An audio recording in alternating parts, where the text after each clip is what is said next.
if we look at any project that has been approved anywhere in this country, under, say, a joint review panel, such as Imperial Curl was approved, there were some key concerns that were identified in 2007 as an example, as part of that.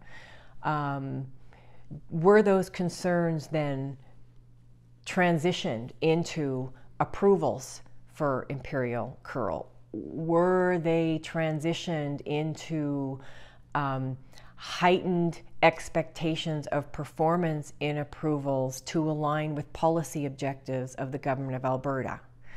No, they were not. So who holds the accountability and the responsibility for the follow-up? And this is at many different levels. So it's at the joint review panel level, which is the federal government approving a project that then has requirements that pass on to the Alberta Energy Regulator and approval. So who is checking, who checks up on that follow-up? Then we have approvals that are written by the regulator that are to align with Government of Alberta policy.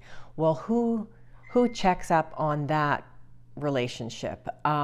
Because I can say right now that even if we look at the tailings management framework, again under the Lower Athabasca Regional Plan, is Directive 85 that the AER is implementing, is that meeting the objectives of the tailings management framework? I would argue no, it is not. So where is the follow-up between those two parties? Industry will do what industry is told to do. We like, I like to, we all would hope that that there is not a low common denominator here, that industry will perform to a standard that, if needed, is higher than the standard set by the regulator. But that is naive, and that is not going to happen. So industry does what industry is told to do.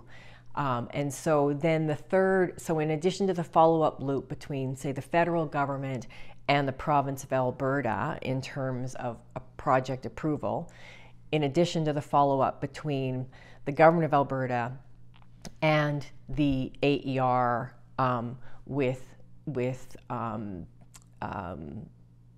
how those approvals are being managed, there's also, of course, follow-up on industry performance, and we have breakdowns, and in every one of those feedback loops. So follow-up in terms of following the rules. The policies, some of the policies, I think their intent is actually quite good, but how they're being interpreted and how accountability is being managed, that's the issue, because it's not being managed. The follow-up is not happening, and the intent of the policies is not being realized.